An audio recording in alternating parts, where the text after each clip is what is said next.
question tonight we're going to talk about is what exactly is a miracle? What does the word nace mean in our liturgy? So we have definitely a classic approach. What is a miracle? What is a nace basically? Supernatural, right? The classic interpretation of nace is something out of the ordinary. And we have examples throughout the Torah. One example of the many, the Mishalko episode of the war with Amalek and Klal Yisrael. When Moshe raises his hands, Klal Yisrael are doing better. When Moshe lowers his hands, Klal Yisrael start to lose in their war against Amalek. The Torah there says, "Vayiven Moshe Mizbeach." After the war, Moshe builds Mizbeach. Vayikashima Hashem Nisi. He calls Mizbeach Hashem. And Rashi there says, "Kadosh Baruch Hu Asma Kan Nes."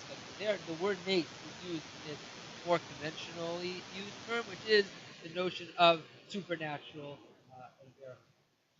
Read the Sukkah. The context of that war it says, "Yehei Yadav Emunah." Moshe's hands were emunah. Looking to show what that means, but the text itself seems to be telling us that the whole purpose of the miracle is to be instilling emunah in us, that when he would Moshe lift up his hands, he would see his hands. They would. Okay, but the other less known usage of the word nace is found in Parshas Pinchas, that the Torah, when talking about in the context of the land swallowing up Korach and his congregation, there the pasuk says in Parachav pasuk Yud that they were all swallowed up by you lenace, and it was lenace. So there, the text said there, the context of you lenace is actually as a banner, as something as an example. Trying to draw our attention towards something. Okay, so the question is, what exactly is other, more the use of nace as a dega, as a representation? What is draw our attention? So I think that probably the most classic text in uh, in traditional, rabbinic commentary about Nisim is a very famous idea that the Ramban has about film. The end of Parshat Shalach, and the Ramban basically is dealing with the question: why are there so many mitzvot which are zecher? We get a little overkill. We have Pesach, we have Sukkot, we have film, we have so many of the mitzvot that are regarding the Kiddush. There's so many mitzvot you can go make a whole list of so many top mitzvot which are zecher. And the Ramban explains as follows. I'm not going to read the whole Ramban. It's a little bit late now. But the Ramban essentially says that the way history has evolved, there's been lots of people who, over time, became non-believers. They become non-believers it obliterates the idea that God is no longer involved in the world. Because God's basically saying, "Hello, guys, I'm over here. I'm still involved," and that's what a miracle does. It shows that there is a God, and He is being makadesh. He's being reinvigorating all the time. He still knows, and He's watching over and capable. It mentions here, I never saw this before. I remind by the Rabbi, apparently Egypt was a hotbed of those who were doubters of this.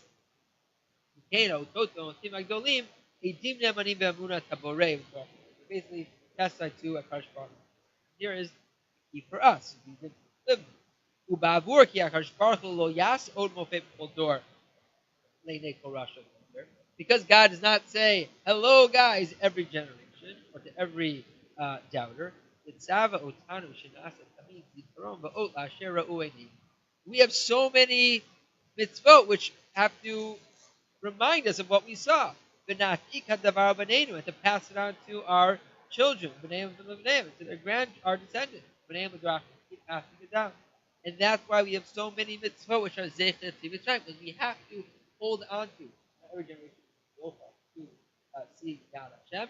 Therefore, we have to pass down when Yad Hashem is apparent to the future generation. Very fascinating. The talks about so it says that's actually the role of shul. I never noticed front of it. Look at the Ramban, the second to last paragraph. It says, first he says, all mitzvot constantly are really just recognizing God's names. Everything we do is our hakar, is a thing. The kavanah kol mitzvot shena'amin be'elokeinu. Everything is that we should believe in God. V'nodei lav shu bareinu, and we should give thanks that He is our God, or be modeh. Sorry, nodeh probably admit He is our God. He kavanah hayitzira, and that's what we're here for. She'ein lanu tam acher v'yitzira rishona. There's no other reason for creation. The ain kel elyon chafetz v'tachnonim. God has no interest in this world. Very powerful. God has no interest in this world. Milvad sh'nida adam yodeh le'otav. Except the fact that man should know that I'm not put this way, God. God. The only reason I need this world is because I need subject. I need a fan club. Right? It's not God wants to see how many likes we get on Facebook, as we'll see next year. But the point is that for us, Hashem wants us to be able to recognize it. It says the kavanat, but the kinisio. The next line under the reason for shul. Why do we have shul? Is zechus tefillah to Rabbi, the idea of praying together. Zeu shel bnei adam makom itkabtu v'yodu lakel shebra'am v'tziam v'yafarsamu zeh v'yodu lefanav b'riotav v'yotach. Basically, pirsume nes. What nes are we doing when we come to shul? It's pirsume the fact that Hakadosh Baruch Hu created us. We come to shul. He also talks about davening out loud. We daven out loud to say that we were created by Hakadosh Baruch Hu. It's a beautiful formulation. I was like, wow, I never heard that. We come to shul to proclaim that Hakadosh Baruch Hu created. It's a place of modeh, right? Bidding and also giving. And then the Rabban says a cryptic. It says in the last lines,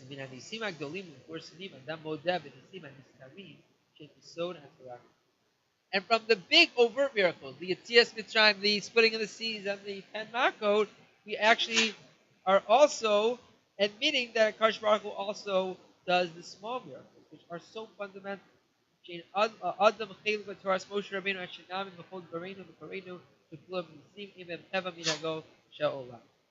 says that everything is dependent on this idea of the small miracles that are not natural, and talked about the leader of there is a manhig. What is this idea? So what I think the Rabban said, the over explicit aren't just because of those moments. They shape and they form the kind of right context all the smaller things that we don't consider because of the overt miracles that we see that clearly, that we realize the small miracles are also important. That's really the asod the Rabban introduces to, that Rabbi Sachs says is really the asod of Hanukkah. What is Hanukkah? Hanukkah, there are two miracles. What are the two miracles? Military war and the Hakshal Shemen. So when we think of those two wars, so which one is more supernatural? Okay, Abe is always likes to have it. What if most? Let's take a vote. What if most think is the more supernatural thing? Hakshal Shemen. Okay, I'm building up Rabbi Sachs, but I think most people would say that the Hashem Shem, the fact that oil lasts 8 days, the notion is that most people would say the supernatural. Okay, maybe not agree, but maybe like at least not kick him out of the equation. So the more overt miracle is the fact that the oil lasts 1 day, lasts 8 days. Actually, oil is over. The lesser like victory over king. Yeah, it would be a surprise. You would rationalize, oh, they had an off day. Right? The same thing with the Macedon and then defeating the Greek army. We could just rationalize, oh, they had some tactics and strategy that the Greeks never seen. So we could figure a way to justify it or say, all that Gemara learning they had sort of brilliant strategy. We could justify it. We could say it was Yamta. Rabbi Sachs says that what we need is to see the overt miracle draws attention to. Overt miracle draws attention to, which otherwise we would think is not really a miracle. We would think has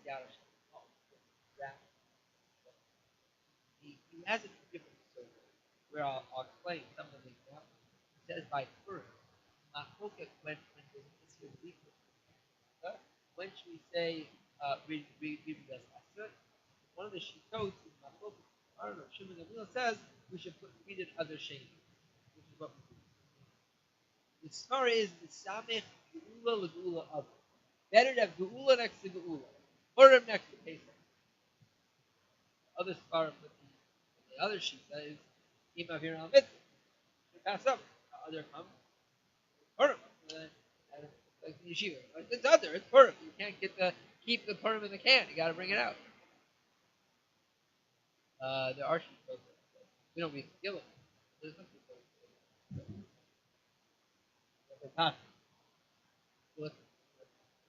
okay, but the notion that Rabbi Sachs says is actually based on the Ra. The Ra, what is the idea of the sound of food?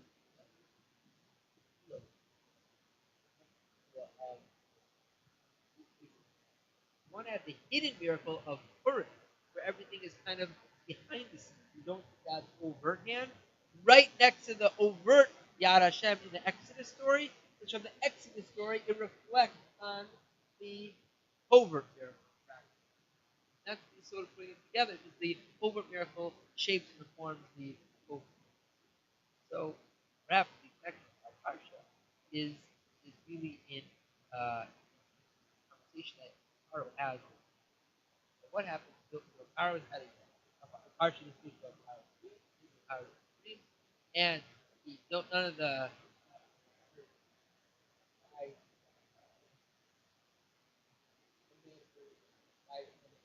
and interpret Paro's dreams, and the butler says, "Oh, by the way, back in the day, I was in trouble.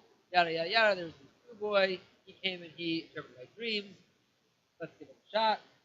And Yosef comes, shaves, comes to in front of Yosef, and comes from Paro. And listen what the puzzle is. Yomer Paro Yosef. Lom Halamti on the Torah 7. Upoter Ein Otam. I dreamt the dream. There's no interpretation. No one can interpret. Ani Shemati Allah Alecho. And I've heard about you. Shemach Allah. Nine Yosef at Paro Lemor Gil Ad. Yosef's first response. He finally had this big moment. Rubs his food. Rub actually says that he was shaved.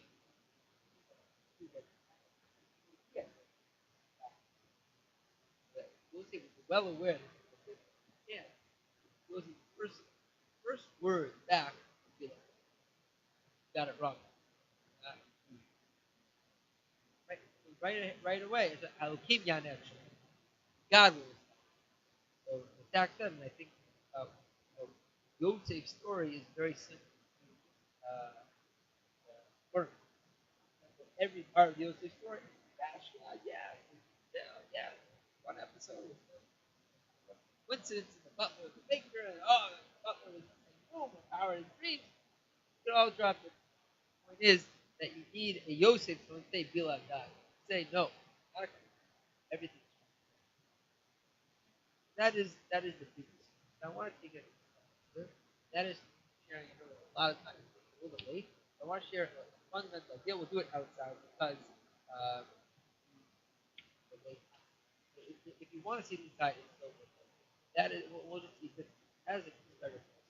The Dessler and Talek Aleph, Dichtam is wonderful, safer on Torah. That translates English, other great, great safer. And from Elio Dessler, basically his Yisod is a little bit different than the overt miracle triggers or shines the light on overt miracles. He says maybe some of what Rabbi Rancho how should make base. Once we start saying that base, we're going to say base is a family, telling us about something. Base. If we're believers, we believe that God created the world. What is heaven? What's nature? What does mean nature? It goes into explain.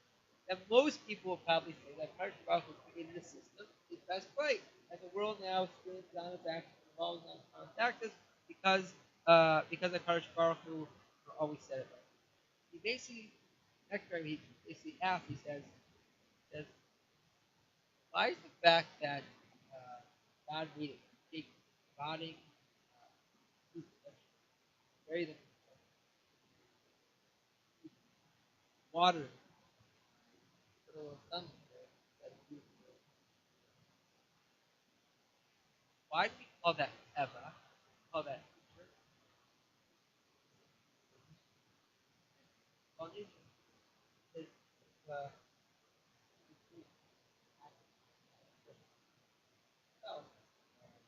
God works. All of a sudden,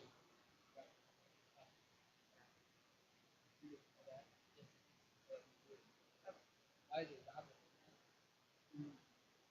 Seeds that we put in the ground, put a little water on it. That could be this beautiful apple tree. How come that is not that's what he said. So the only difference, powerful line. You see this line. It's on the next page, page 178. It's very small print. Don't hurt yourself. Okay? Really small print. I'll read it in the translation. It says Aval ha'emeti ki ein bein nes v'teva. There is no difference between natural and supernatural. Hakol nes. Everything is Kol olam kulo ein lo shum siva zulat return Torah. Everything is like God's will that there should be. Ritzono hayinu ma'asav v'hanhagato, and the ratzon is whatever his actions are. Kol asher b'ritzono mitaveh me'elav. Everything which he wants to become. Rak zeh shanu korim lo nes. What we call supernatural, hayinu ratzon shitaveh inyan shelo hurgu lubo. That's when God does something that we're not accustomed to. So we perceive it as a miracle. Umemela chiddush poel banu litarer leot bo yad Hashem. It triggers something in us. That's more labor intensive doing the miracle than it is more doing the natural. V'zeh shanu korim teva.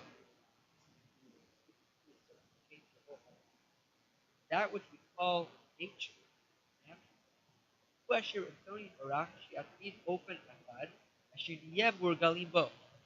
did create one set of standard modus operandi of the world that we should become accustomed to. Yet, hopefully not so. It is actually a test. Heva is an Isaiah. If we see Heva as Ratzon Hashem, God's will,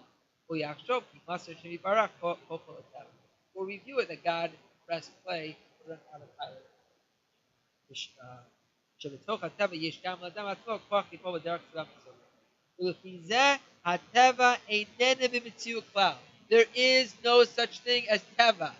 Teva is nature, what we think is natural, whatever is just the way the world is, the laws of physics, the laws of nature, no such thing. It's just a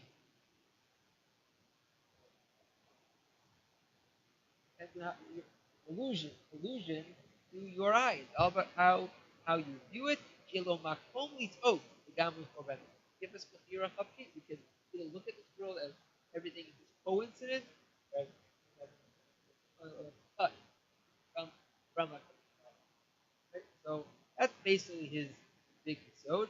And then he says such a powerful line a little bit later down, paragraph down. He says, once a person realizes that everything is natural law, natural predictable world, it's no longer a nisayon. You realize that if you get to the avodah, you've worked on yourself because everything is made by Baruch. Ain't od soref. Work upwards through a lens of essence of pain. That practice can happen in a much more overt way. So this is the Gemara of the King of Dosa, not a fact. Famous idea. Isha Amar l'Shem and B'Yidlo, Hu Yomar l'Chum. Dosa says.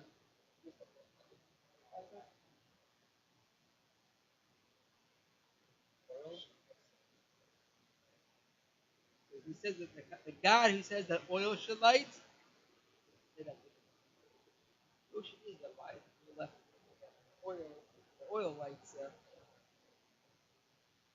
How? Such a powerful idea. The notion that all of have the whole world of Mister, that like everything just looks like we're totally, in the shadows of darkness. Just beyond heaven, yet most powerful. So then we will go from just to give some practice, practically, uh, how do we work? How do we, he gives two answers. I think I just worked it here. Hopefully, it's a very good class. It's two answers. One is the koach. If you want to be able to change your perspective, it talks about the fact that Hashem knows each other. Make parnassus so like hard as it says. Same thing says not God didn't see his heart. It says it's Papa you, the way you your parnassus. Dav, dav. So since two ways of get your promotion, get whatever job you've been waiting for. Have a person. Okay, I work hard for it, I'm very comfortable. I deserve all this. Or you could realize, and then you'll just go through your life always in a good way and take it on. Or it's davening and realize that when you get what you're davening for, nothing really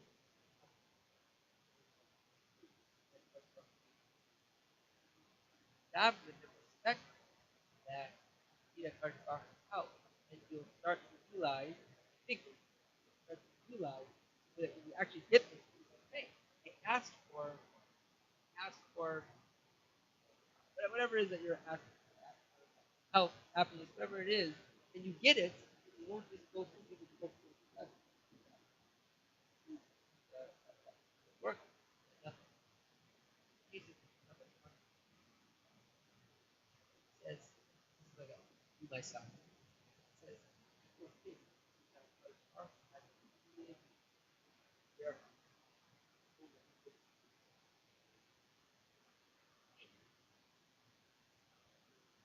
think work so hard, have one thing.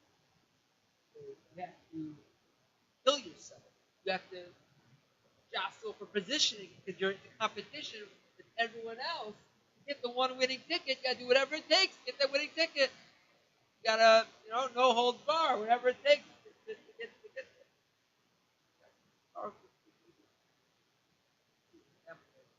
Fun. I was so much fun.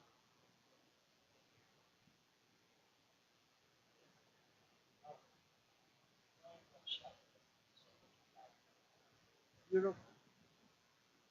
Always. That, but there's so much fun. This is with the sun. The power of the sun. The power of the sun. So much effort to go around and each blade of grass, each thread, getting so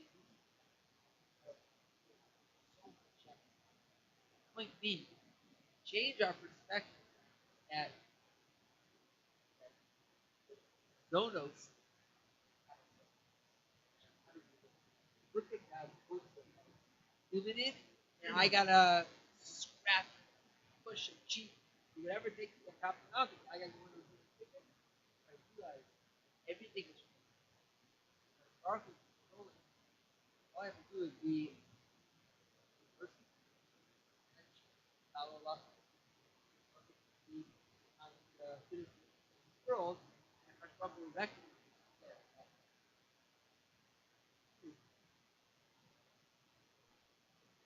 that the message is so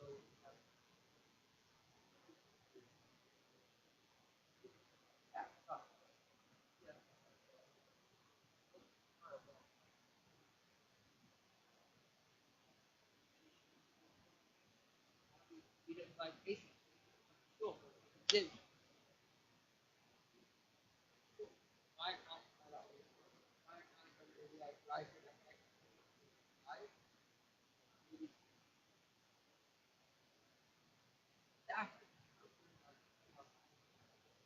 After the come, that's when things are regular.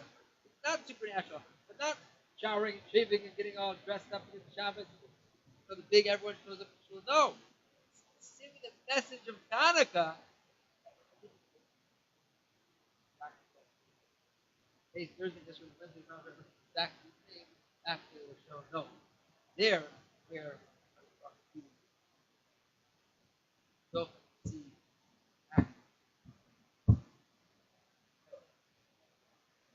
All right, Bernie. Good.